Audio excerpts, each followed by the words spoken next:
The TVWAN News is proudly brought to you by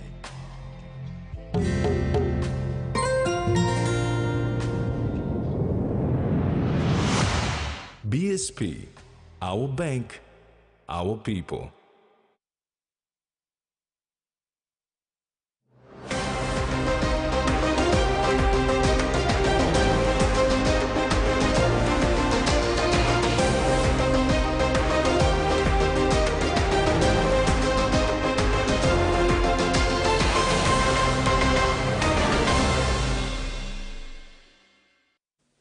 Hello and welcome. I'm Rex Lita with the news.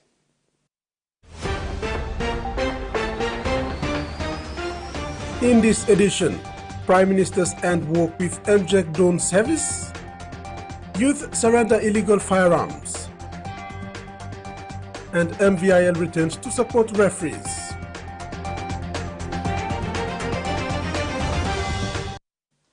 The youths of Upulima in the Abau district of Central Province surrendered illegal firearms and homebrew equipment to police yesterday at Upulima Station. Under the team Upulima Youths for Change, the youth said they are fed up of law and order issues and want to bring positive change to their home.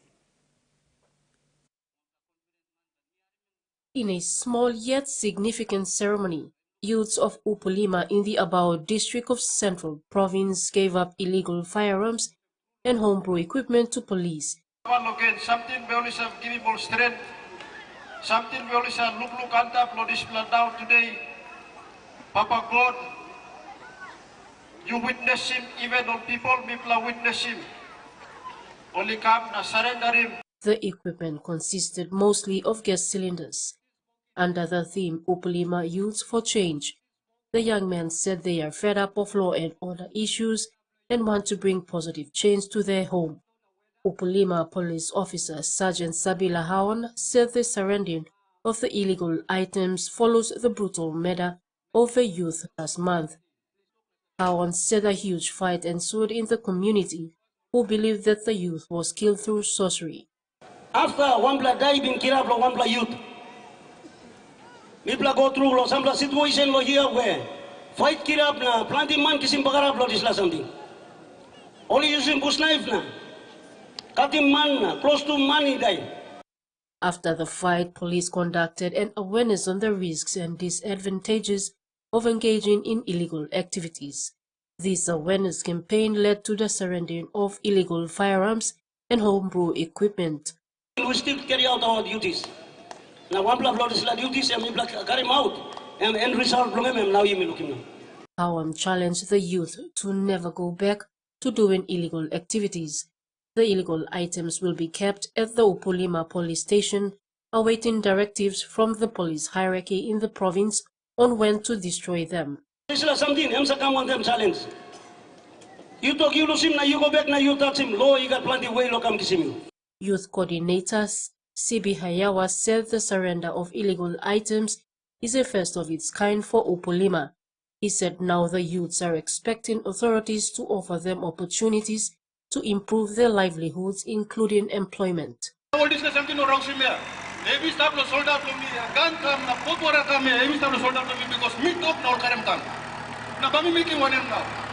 Young Roy Benny said now that he has surrendered the illegal items, he feels he can move about freely without fearing the police. Susan Oreape, TVWAN News. PNG Electoral Commissioner Simon Sinai highlighted significant challenges in accurately identifying voters due to unreliable information provided during enrollment. In addressing these issues, he emphasized the ongoing national update of the electoral rolls for the 2024 local level government elections, with activities spread across 22 provinces. Sinai advocated for a new clan-based roll system to ensure voter authenticity and urged public cooperation for transparent and fair elections.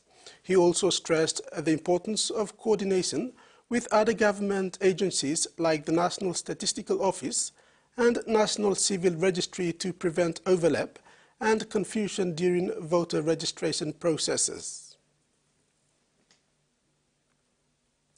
In a heartfelt ceremony today, Papua New Guinea expressed deep gratitude for a significant donation of disaster relief supplies from the People's Republic of China.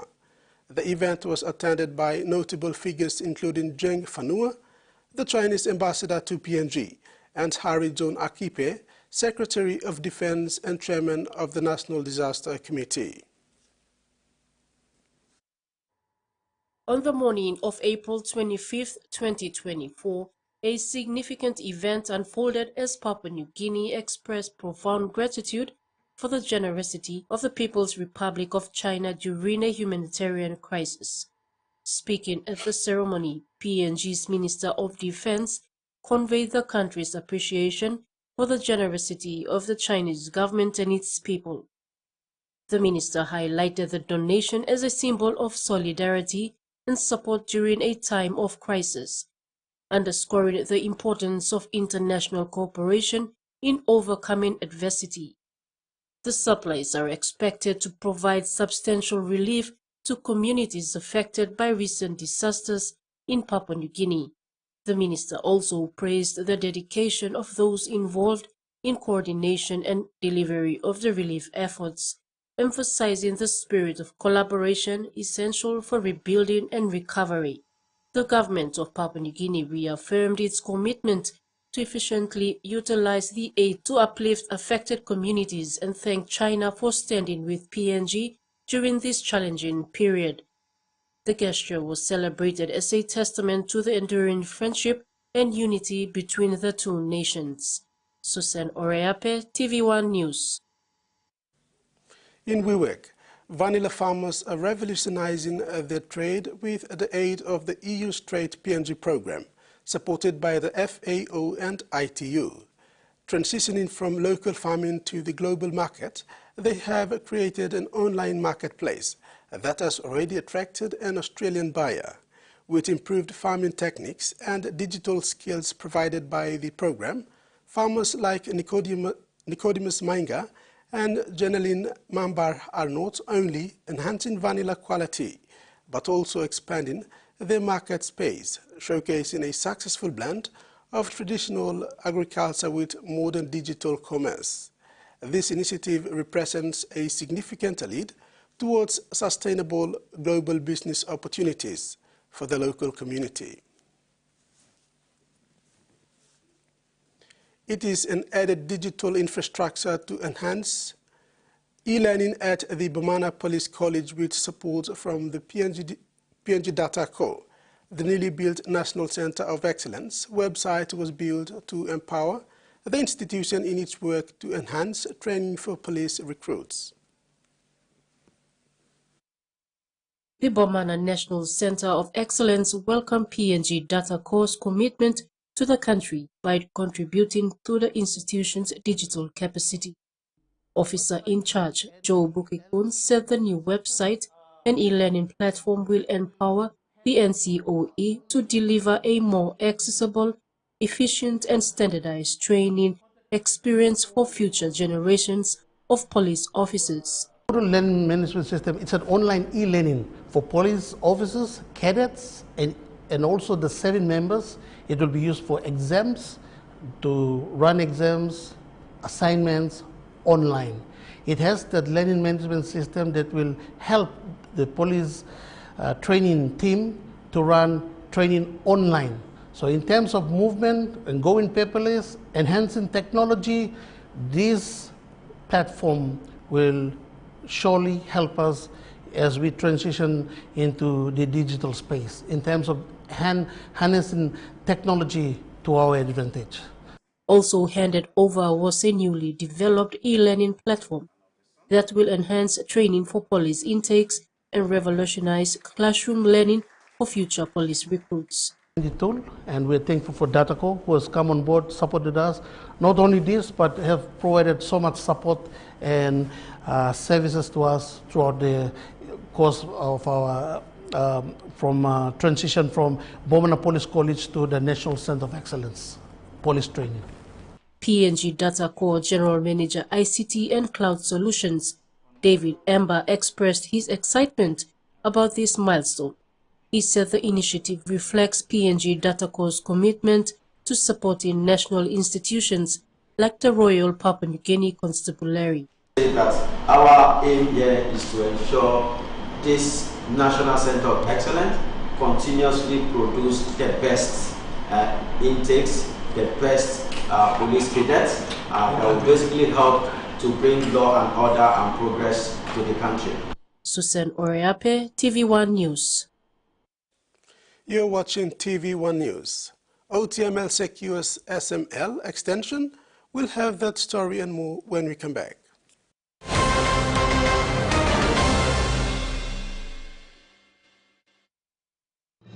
Experience a convenient and smarter way to do your banking with BSP Mobile Banking. You don't have to leave the office or your home to pay for bills. You can view your account balance, transfer funds, top up phone credits, or purchase easy paid units wherever you are.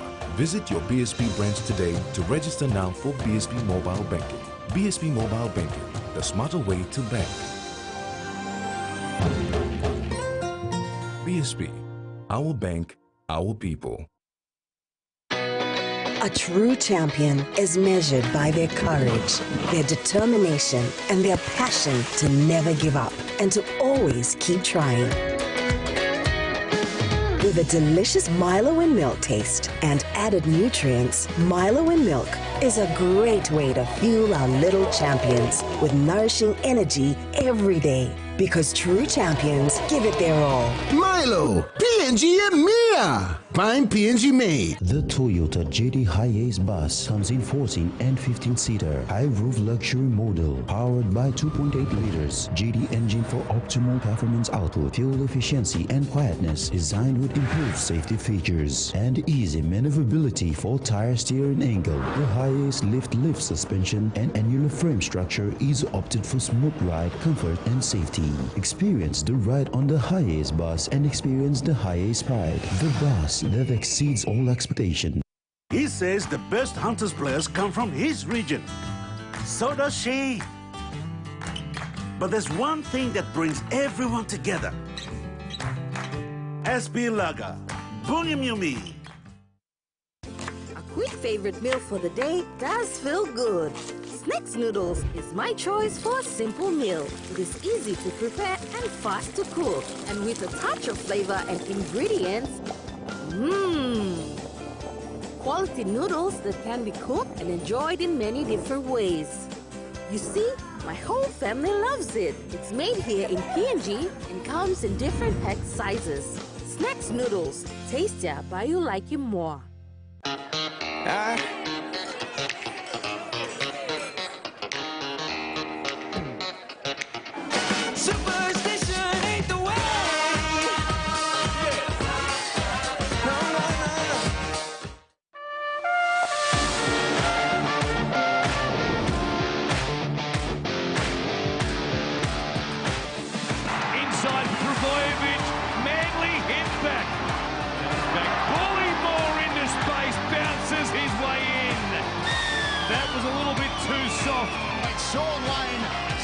Stop that close to the line. Trying to use Russell, he may not need him here. Well, Tedi. TLC's longest running series is back. We have a baby, a toddler, and a 5-year-old. We're hosting an event with Matt and Karen. I am running the show. Oh boy. I asked Karen to marry me and she said yes. What did you think when your dad and Karen got engaged? I don't want to talk about it. Little People, Big World. Tonight, 8:30 on TLC.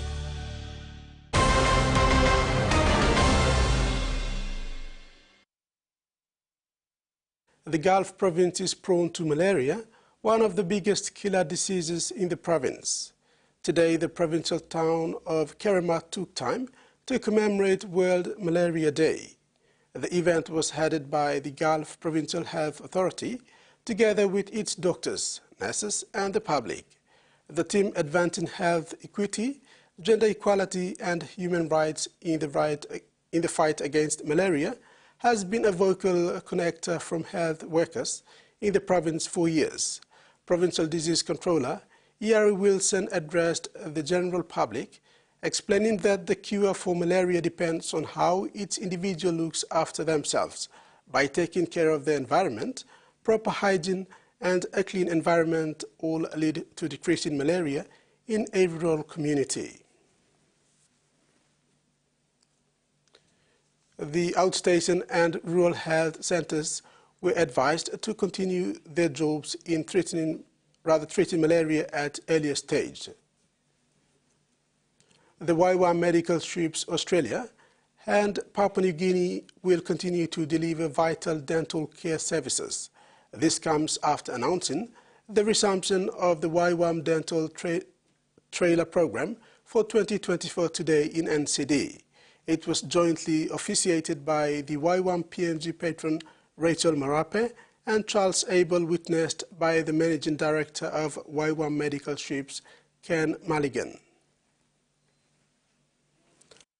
With a 4-year MOU in place between NCDC, NCDPHA, and NCD Education, YWAM Dental Trailer continues into its second year of providing essential dental care and education to school children in NCD.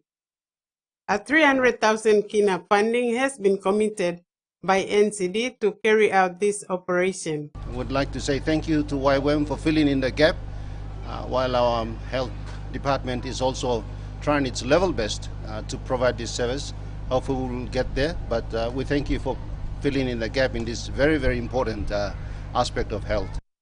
According to YWAM Medical Ship Assessment, last year 80% of students in NCD had tooth decay.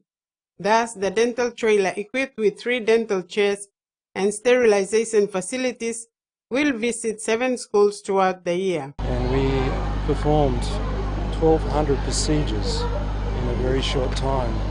But during that time, we found that over 80% of the young people had dental decay. After the former patron of YWAM MSPNG, late Sir Rabi Namalu, passed on, 2 new patrons were appointed. Rachel Marape, wife of Prime Minister James Marape, and former Deputy Prime Minister and MP for Alotau, Charles Abel. As the newly appointed patron for YWAM Medical Ships, I cannot think of a better way to begin this role than at a school that is dedicated to the education of our children, the future of Papua New Guinea. My heart is filled with a deep sense of commitment to the health and well-being of our children in PNG, as I speak as a mother myself. Our deep gratitude for each and every volunteer who is here today, from the dental professionals to the young volunteers with the youth engagement team and the rest of the YWAM staff. Mr. Ken Mulligan, CEO for YWAM, I keep saying, but he's a champion and he's a wonderful partner through YWAM for us, our government and our people, and we really appreciate that. Yeah. We need to continue to focus on helping our ordinary people, the children of this school and all the primary schools and all the schools throughout the country and all the people in the village that this organization continues to help through the medical ships and through this dental trailer kind of activities. It's a wonderful example to both of our governments, how we can engage together, partner, and help the ordinary people. Ken Mulligan said the team is eager to resume school engagement with volunteers from 7 different nations, including 12 from Papua New Guinea. While expressing gratitude for the 2 new patrons, he thanked the generous supporters who have helped to make this possible. And we continue to look to all of our stakeholders in the community to make this a real success. As we all know, oral health care is such a critical need. The dental trailer will deliver treatment to students in prep, grade 5 and grade 9 in the selected 7 schools in NCD. Frida Kana, TVWAN News. Tedi Mining Limited has successfully renewed its special mining lease 1 for an additional 20 years, extending the lease until 2042. This extension, the second since the lease was first granted in 1981, was officially announced on Tuesday, 23rd April during a presentation in Port Moresby. Tedi Mining Limited has successfully extended its special mining lease until 2042, securing a 20-year renewal that also includes 22 mining purpose leases and 2 mining easements. Announced during a recent event in Port Moresby, OTML's CEO Kedi Ilimbit highlighted the company's commitment to sustainable development and community engagement. Kedi Ilimbit expressed gratitude for the stakeholder support that made the extension possible and reiterated the company's dedication to environmental stewardship and community benefits. As part of its strategic initiatives, OTML is conducting community awareness sessions in preparation for its Community Mine Continuation Agreement extension review, which is set to conclude in October 2025. The company is also pursuing various strategic growth projects aligned with its business plan, expected to contribute 30 billion kina in social benefits over the next 27 years through taxes, royalties, and dividends. These efforts underscore OTML's commitment to driving value for stakeholders while promoting sustainable developments in the region. And now the finance news. The kina closed unchanged at $0.2559 US in the interbank market. At Bank South Pacific, our kina was buying $0.2559 US, $0.3913 Australian dollars, $0.2317 euro, and 39.44 Japanese yen. Looking at commodity prices at New York close, coffee, cocoa, and palm oil closed higher. Gold, crude oil, and copper closed lower, and copper closed the day unchanged. And on the stock market, the Dow Jones closed higher, ASX closed higher, and all ordinaries closed lower. TVWAN News continues after the break with news-making headlines overseas. Stay tuned.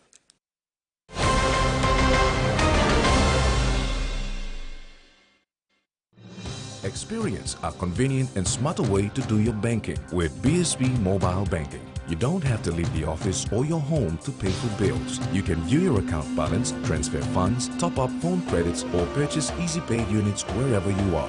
Visit your BSB branch today to register now for BSB Mobile Banking. BSB Mobile Banking, the smarter way to bank.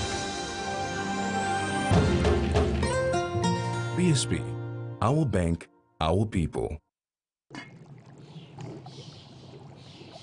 Hiya, Mama. You wait then, but me add him special flavor.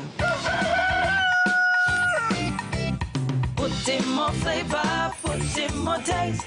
Magic Kokoda, get up a big smile on face. Time for Kim chicken, a great kumutu. Sip, sip, the moo, yes, magic on you.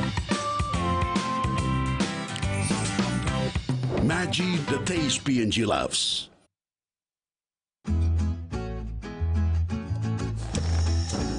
Papua New Guinea. We love a reason for a family gathering. A reason to play. A reason to ignite the flame. A reason to cook the best with the best. Flame Oil, now PNG made for PNG cooking. Flame Oil, winning taste. Hari mulga the rice lovers. Mi plaga 300,000 kina scale school money long win him. Sans belong you win him 1,000 kina. 300 per lucky line by winning inside long 4 plus fortnight. Sans belong you win a big plus thread. By 1 kg he go in a 20 kg scale or ori rice. Cut him this stamp na put him inside long envelope and the full name na contact details long you. Na drop him inside long entry box long store. Promotion by Pinis long March 29, 2024. Hurry up na win big plus 1 scale na ori rice. Piani mi plus social media long save more. Terms na conditionista. Hardware House is more than just a store. It is where quality meets affordability, where culture is proudly celebrated.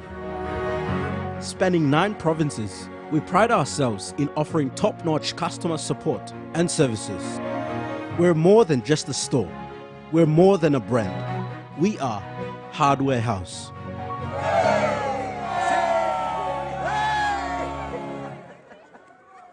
Imagine a hairdressing robot. Imagine a cardboard castle. Imagine a swanocopter. Ready? Well, now you just have to build it. Oh yeah, super slick. Yes. You can dream it, you can build it. Builder Brothers Dream Factory. New show Thursday and Friday, 9:30 a.m. on Cartoonito.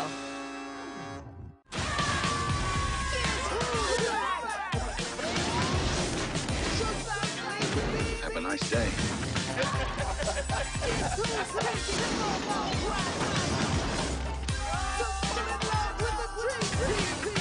I'm Chaos and he's Mayhem. We're a double act. It's beautiful. Hey, you think I can get a gun this time?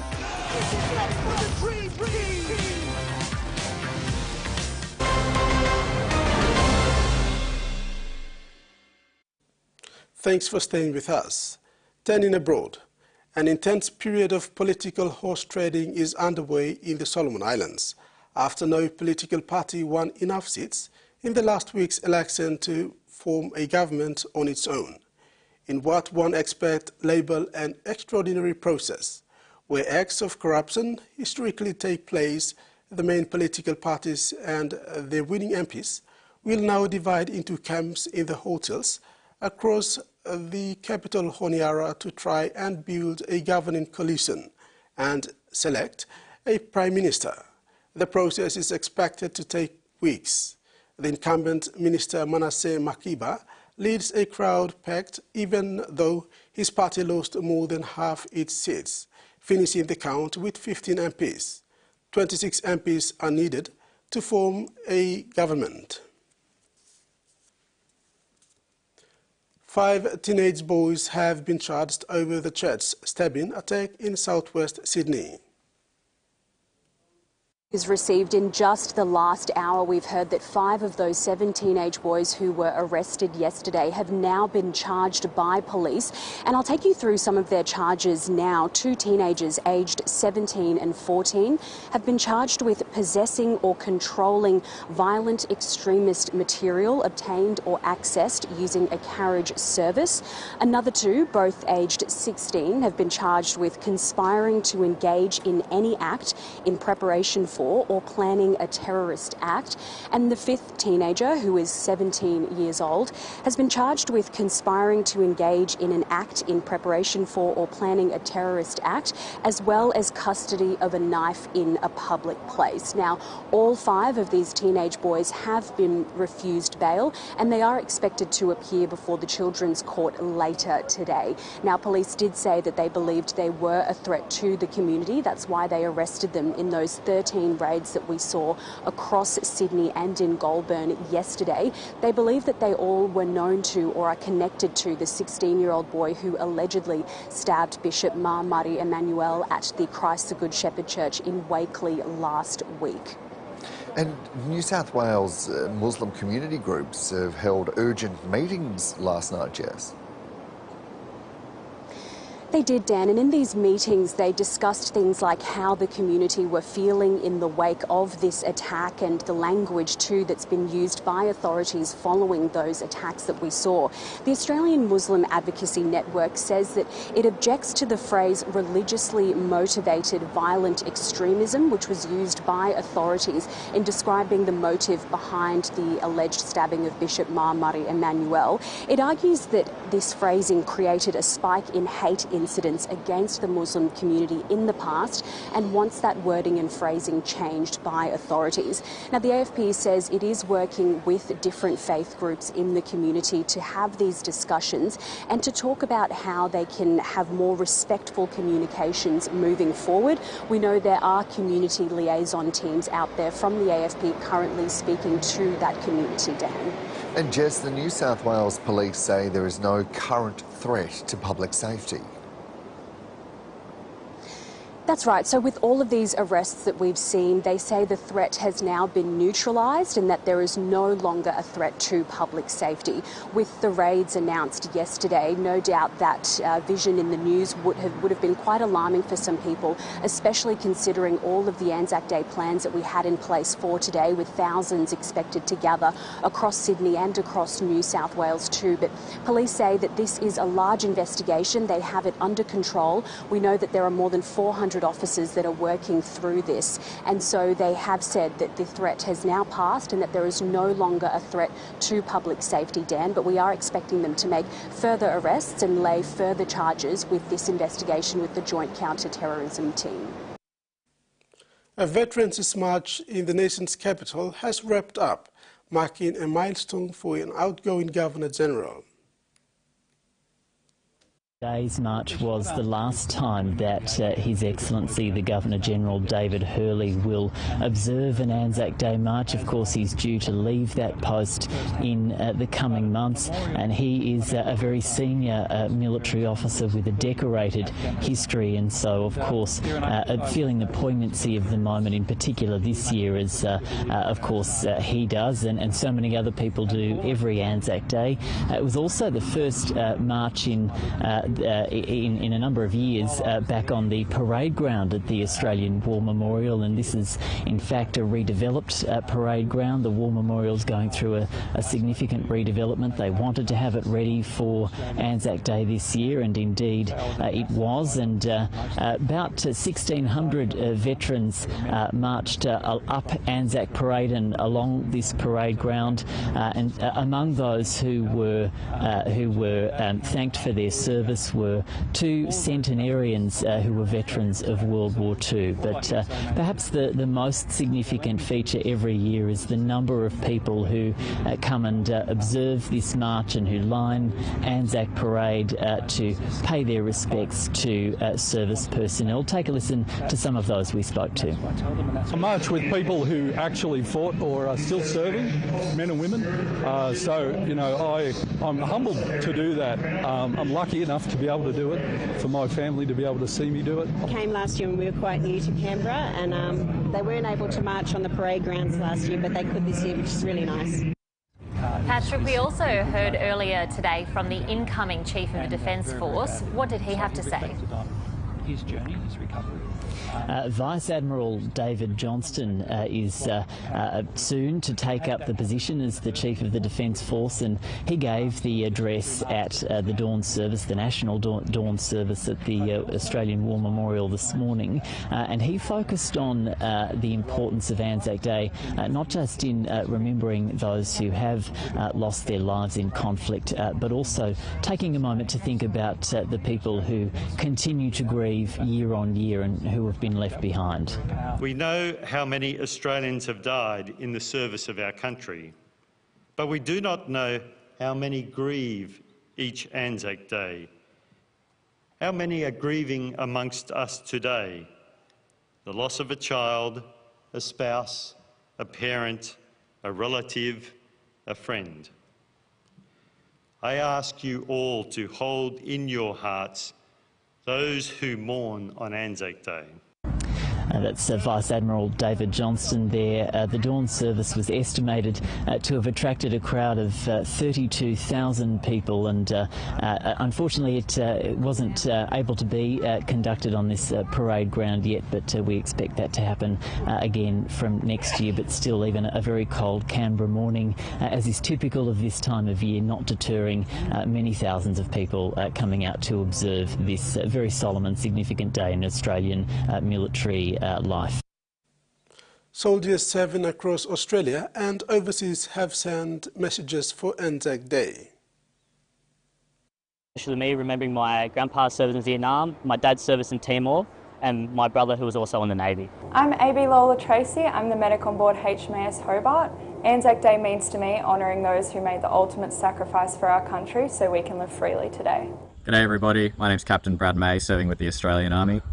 Kia ora everybody, I'm Captain Harry Fennick with the New Zealand Army. We're currently here in southern Lebanon as part of a UN mission called the United Nations Truce Supervision Organisation. This is a place where Australians and Kiwis have been fighting and serving alongside each other since the First World War. We're wishing everyone back home a good Anzac Day. We hope that you're thinking of those that you've served with and those that have served before us. Kia kaha everybody. Kia kaha. Hi, my name's Flight Sergeant Kate Morris, and I'm currently deployed to the Middle East region in support of Op Manitou. This year marks the 6th year that I'll be commemorating Anzac Day abroad, and I'd just like to say hi to my family and friends back home. Thanks for your support. Bless. Thousands of veterans will take part in Anzac Day marches across the country tomorrow, but there are others who will choose not to be part of the commemoration. One of the country's oldest living World War II veteran, 106-year-old Colin Wagner, is one of those who's never marched. In 1938, at just 20 years of age, Colin Wagner joined the army with his three best friends. I knew a war was coming and I thought we went in it before they came and got us, sort of thing. He would be the only one of the foursome to return home. During his service, Mr Wagner worked his way up the ranks to sergeant, a promotion that took him on an unexpected journey. It was very, very secret where we were going, and we finished up in a convoy heading for Borneo. As a keen photographer, Mr Wagner knew he had to capture the moment of history. He traded rationed cigarettes for darkroom equipment to develop film at night. Those photos would later feature at the Australian War Memorial in Canberra. That's the front line, and just there. He returned home at the end of the war in 1945, eventually boarding a train to Adelaide. My father picked me up and brought me home. It was a wonderful feeling to walk up to my front door knowing I'd never have to go away again. The now 106-year-old describes Anzac Day as his holy day, but the veteran has never chosen to march. I respect it all, and I'll do what I have to do, but it's not my thing. Some people finished their service life and they wanted to go back to their life. They didn't see it as a continuation, they wanted to go back to something else. And others, in my view, wrongly, treat their service differently from the way that other veterans treat their service. Mr Wagner considers the years after the end of the war as his bonus years and attributes his longevity to living an active lifestyle. I think with health, I'm just lucky. And so he marches on in his bonus years. He'll be 107 in December. Back home, the Prime Minister of Australia and the Prime Minister of Papua New Guinea commemorated this year's Anzac Day in a significant way by walking part of the Kokoda trek from Deniki village to Isurava Memorial Site this week. They made it in time for the dawn service at one of the crucial battlegrounds of the Pacific World War II. After 2 days of trekking the Kokoda trek, Prime Minister of Australia Anthony Albanese and Prime Minister of Papua New Guinea James Marape reached Isurava Memorial Site in time to attend the Anzac Day dawn service. Both were joined by Northern Governor Gary Juffa, Australian High Commissioner John Feeks, members of the Australian and Papua New Guinea Defence Forces, Australian PNG officials, alongside 200 Australian trekkers making a pilgrimage and their porters. With the accomplishment of this walk and significance of this historical day 109 years ago, PM Albanese said they felt the weight of history as they walked the path where many a courage was tried, camaraderie was forged and sacrifices made. Anzac Day is observed in Papua New Guinea to honour the Australian and New Zealand Allied Forces as well as local militia and civilians who served the Allied Forces during the World Wars. Both Prime Ministers laid down their wreaths and honoured those who made sacrifices to defend their home and land so that we may enjoy the freedom today. PM Marape commended the Biage people of Northern Province for the significant role they played in World War II. He said the Biage people were a peaceful people forced into a war that was not their doing and greatly assisted Australian forces. Governor Juffa said the Biage people formed the bulk of the Fuzzy-Wuzzy Angels during World War II. The Biage people to this day continue to show their peacefulness and hospitality by being guides and porters in the lucrative Kokoda trekking industry, PNG's biggest tourism product. They are from the rugged and unforgiving country in the Kokoda trail villages of Isurava, Alola, Hoi and Kovelo. They also come from Abuari, Haila, Felai, Kaile and Hagutawa villages along the Felai-Abuari trek and Savaya, Ebe and Kanga villages in the Kokoda flatland. Isurava was the site of a significant World War II battle and now one of the most sacred sites along the trail. Today, for the first time, they marked Anzac Day with 2 prime ministers.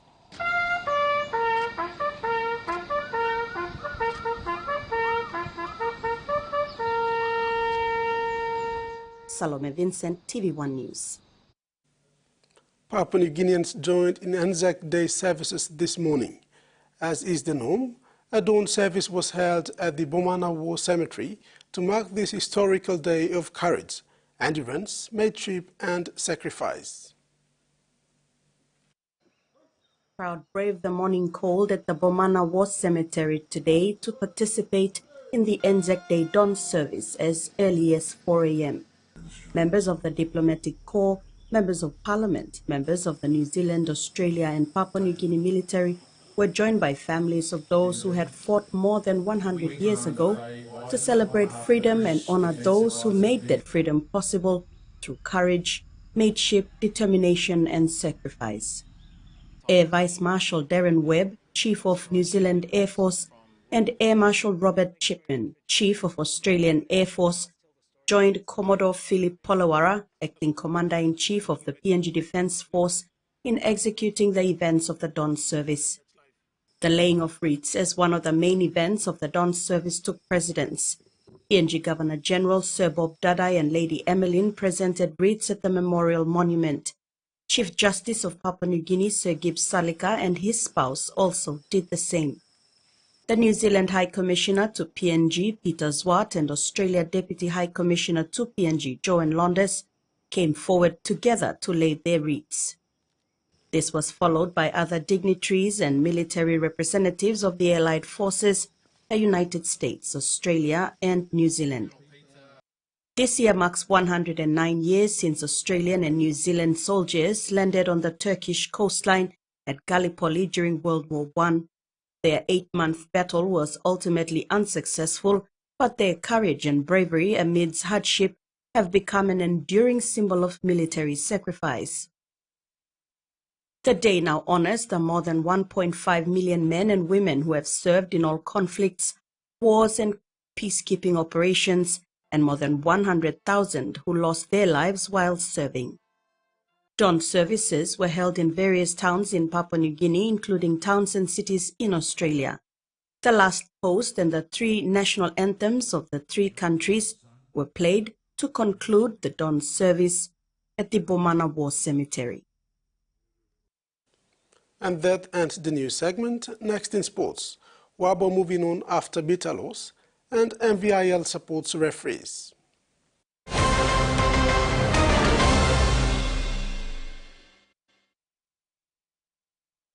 Hi, I'm Chef Jules Hennell, and this is where my true inspiration for cooking started. Like most of us, I learned to cook from my mum. Nothing beats simple recipes where fresh local produce is at the heart, especially when it's a home-cooked meal, prepared and shared with the ones you love. And in PNG, no meal is complete without rice. And my choice is always True Guy. True Guy, true inspiration through generations.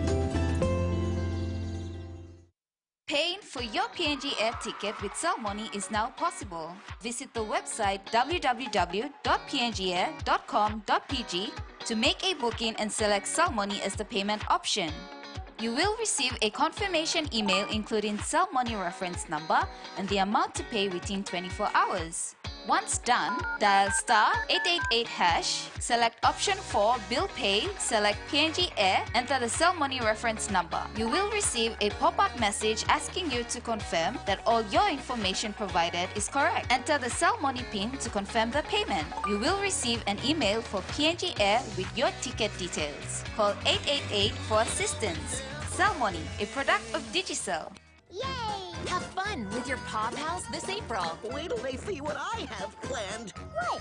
Catch new episodes of Bugs Bunny Builders as the Looney Crew put their paws together to build and solve problems. Sounds like we've got a job to do. And join Best Pals, Mittens and Pants as they find new ways to play. I know what we can play. Your Paw Pals are waiting every day from 7 a.m. on Cartoonito.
Catch Tom and Jerry in New York every Monday to Friday at 4:15 p.m. on HBO Family.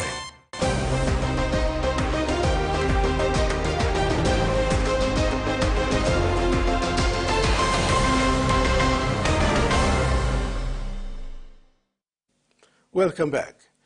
The SP PNG Hunters live wire fullback Sani Wabo has admitted that losing in front of the home crowd against Redcliffe Dolphins last week was quite hard to take. Nonetheless, the boys are moving on. The Hunters travel to Gold Coast this week for their round 7 match of the Host Plus Cup against third-ranked Burleigh Bears on Saturday. Having back-to-back losses could have negative impact on the team morale, and how they bounce back from adversity could be daunting. PNG Hunters diminutive #1 Sani Wabo is not backing down as he steps up for another crack, this time against third-place Burleigh Bears this weekend. The game we lost there, it's really upset about the team. We expected to win this last weekend game, but unfortunately we lost. And we can't bring it back, so we're looking forward for the training for the upcoming game. Yeah, we plan to something more build on this week.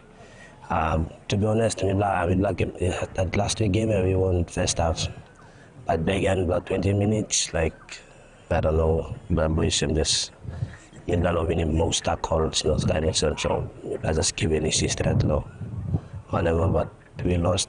Then we can bring it back and let's look forward to the upcoming games. That's what Los said. Wabo said they cannot dwell on the past and look forward to polish up on their errors for this weekend's match. On last weekend's loss, Wabo said they were good in the first 20 minutes of the second half, but somehow allowed the Dolphins to come back and take the game away from them in the final quarter. Me personally, just feeling down, lost, like in front of families, community, fans, friends, that was just a kind of like me personally, me feeling down, but I can't do anything. And lost is lost, so we just have to go back and training field, work on mistakes, me watch him, go back and review, watch him all games, me want a mistake, and let's make and build on the upcoming games. I let him on mistakes. Yeah. The Hunters fullback said they owe it to their families, loyal fans, and the community as they challenge themselves to continue to work hard and be better in their upcoming games. Communication, just involving me at planting law, attack, minute law, defensive lines, planting like defense line try and defense try saving the goals to as a fullback last man standing, so at least saving more tries which our boys can trust him than there are really moments. On his personal game, Wabo said as the last line of defense he needs to work more on his communication and aligning with the backline in attack to bring back the Hunters' attacking flair. Terry Longwood, TVWAN Sports. Growing up in the big city of Port Moresby, it was never in Reagan's Naipau's wildest dream did he think he could be playing for the East New Britain franchise Egmag Rebel Gurias today, son of former Kumul enforcer Dr. James Naipau. However, growing up, Reagan was attracted to both rugby league and Aussie rules since his schooling days. Before joining the Gurias, Reagan was playing for the West Eagles in the Port Moresby AFL competition.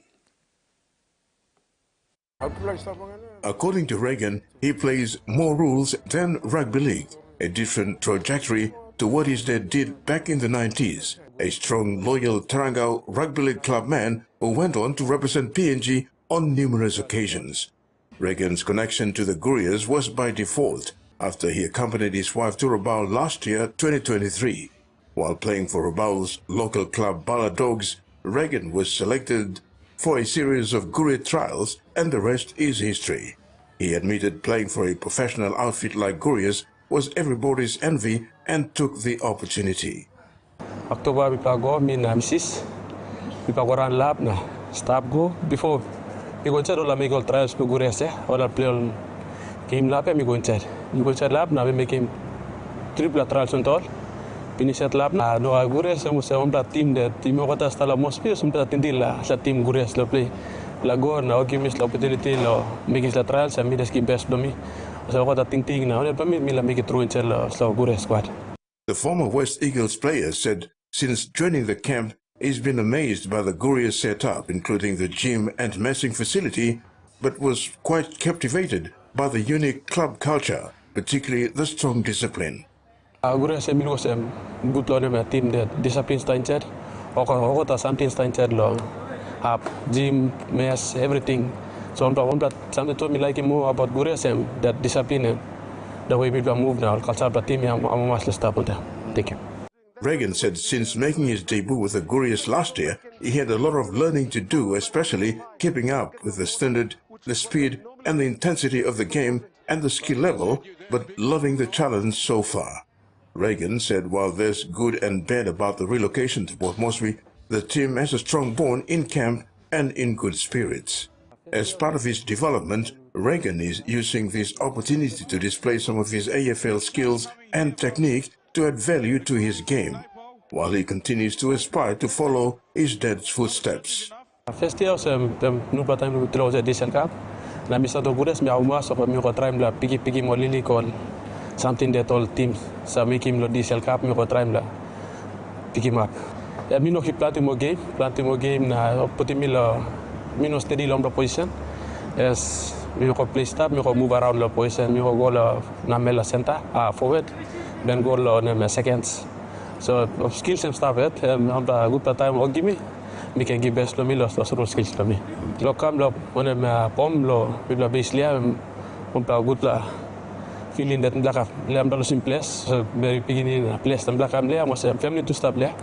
The play was with no si came nothing.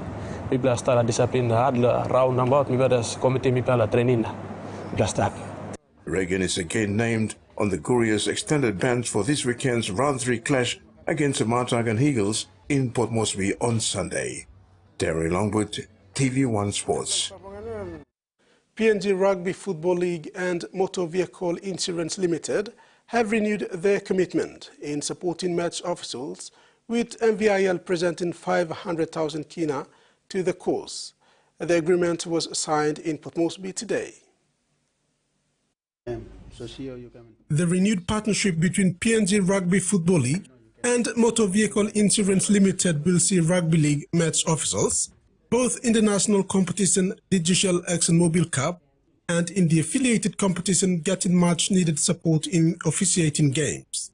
When making this sponsorship presentation to PNG RFL, Chief Executive Officer of MVIL Michael Makap said the sponsorship will cover officials for the provincial, confederate, national and school championships and affiliate competitions.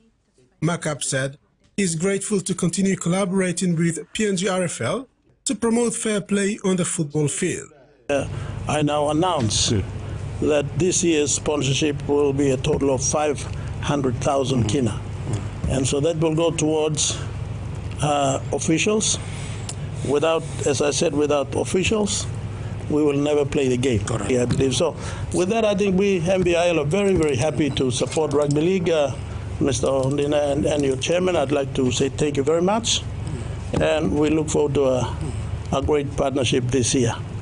Two Digital ExxonMobil Cup competition referees, Leonard Alphonse and Bonnie Bean, expressed gratitude that MVIL has been giving them genuine support over many years. They believe this will meet necessary needs and allow them to deliver matches well and promote rugby league in the country. First time the travel go to bless us and at least keep like having with all what in the travel should at least bless us and we at the moment funding new stuff. So since sponsorship coming silakan sama musim berbelah lo giving best berbelah mana santai bound bagi mu bagian lo. PNG RFL CEO Stanley Hondina assured that MVIL's investment in rugby league will have a good return and have a positive impact in the community. We want you to work with us and partner with us. How can we better it? How can we work together and develop a product that we believe in to have that common support? So thank you very much again to you and the board, and extend our gratitude and appreciation to this level of commitment and support. 6 years on, and we're looking forward to bettering it in the years to come with other programs and activities aligning. Thank you. The partnership started in 2019 with the aim of lifting the performance of the match officials. In 2022, MVIL withdrew due to incidents where players assaulted match officials. Today, MVIL resumed its support with 500,000 kina. Former Australian Rugby League centre Terry Hill has died aged 52. The former Manly West Tigers, West, South and Eastern suburb player is believed to have died from a heart attack in the Philippines. The Manly Seagulls club confirmed Hill's death. Hill, 52, was an accomplished player in the 1990s and early 2000s. Australian Rugby League Commission Chairman Peter V'landys described Hill as someone universally loved by rugby league community. He played 246 first-grade games in Australia, represented New South Wales 14 times in states of origin, and played for Australia 9 times. And now the weather forecast.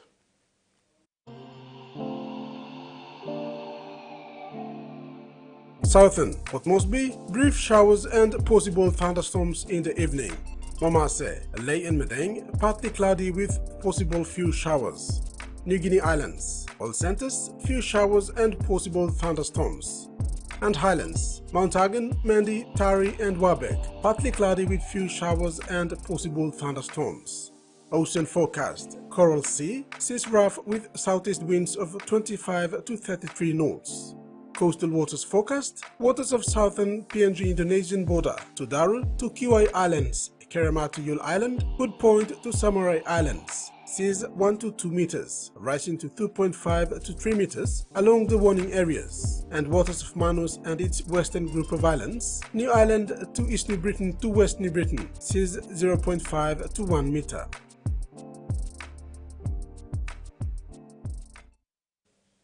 And that ends TVWAN News tonight. Thanks for watching. Bye now.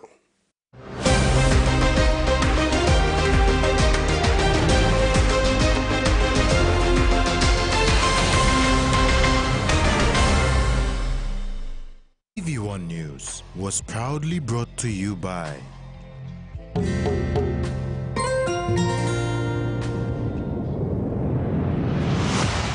BSP, our bank, our people.